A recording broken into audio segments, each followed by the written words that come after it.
Behind me is the entire team for today's promo, Road to the Knockouts. And today, I'm showing you 3 ways that you can make coins on EAFC 24. Low budget, medium budget, and high budget. Let's get started. If you're looking for cheap and safe EAFC 24 coins, look no further than u4gm.com and use my code ELYT, ELYYT, for 5% off at checkout.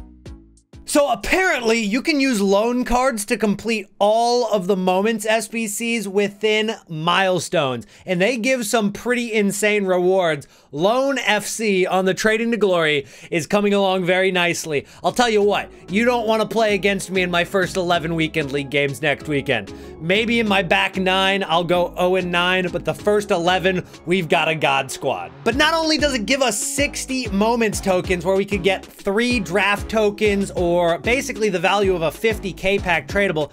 These ones are untradeable, so I don't think I'm gonna go with those. But it also completes Moments Mastery, which not only gives us a bunch of packs here as the individual objectives, but most notably a 100k pack for completing all of them. We'll go ahead and claim all. Jumbo Rare Players Pack. That's going to be exciting to open. And we just got 5 more sales on Ceballo, which is going to lead us into the first trading method of today's video. The standard edition of the game came out earlier today, which means there's a ton more players on the game doing these hybrid leagues, hybrid nations, etc. And that means that the non-rare players that we were using to solution trade on day 1 and 2 are right back in business. So what I like to do is I go over to Futbin, and what we can do is we can search for players that are already up in price, like Quinty Ceballo, and we can monitor these cards as they rise and drop. And if we look at Quinty Ceballo, it's going to show you a graph that really highlights a card that is perfect to trade with, because it's a card that rose to 2k and actually probably higher than that, because that's the average for the hour, dropped back down to 400, rose up to 2.7. And then drop back down to 400, and now rose up to 2.6 and is about to drop back down to 400, so you can get in at the next dip at 400 coins. Now, I'm not saying it's going to continue to do this all day or all weekend, but generally the cards that do go up and come back down will eventually go back up in price. So you make those investments accordingly. And if we look at the squads, I like to go to first 11 out of the SBCs. Now, there's a ton of different SBCs in hybrid leagues and in the advanced SBCs in general. Hybrid nations and League of Nation hybrid are going to have an effect on the market. For me, this is the one that's been working probably the most.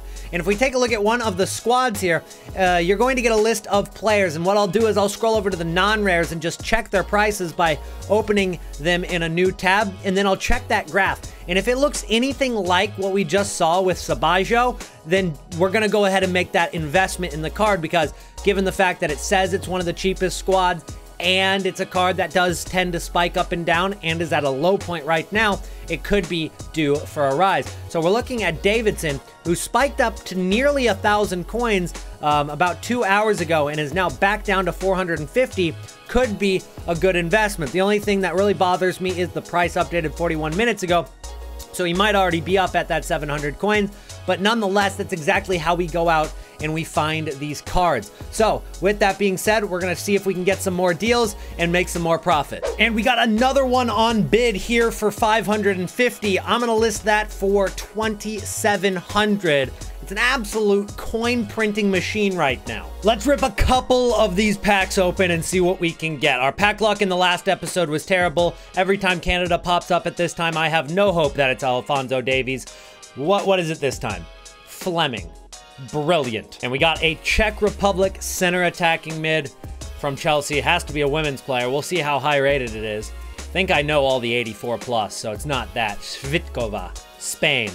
Left back, I don't think that could be anything. I think we'll save the 100k pack for a little later. As you guys probably saw, we got out on some investments. Some we made profit like Conte, Llorente. Some we lost some coins like Kolo Muani, but it was a market crash. We were bound to lose on coins somewhere, but we made them back in other areas. But I liquidated for one main reason, and that is because I have a very good trading method to use on day 1 of Road to the Knockouts. And here is the full confirmed team for Road to the Knockouts. In fact, everything's already in the game. I just built a concept squad for all of the cards that come out not until later today, but they're already here. And before we get into the trading method, guys, I want to ask you guys if for episode 7 of Trading to Glory, we can hit 700 likes. That's all I ask in return. Drop some support on the video, help the algorithm out a little bit, and let's hop into it. We are going to call this the Friday trading method, and the way it works, and we're going to use Heung-min Son as an example,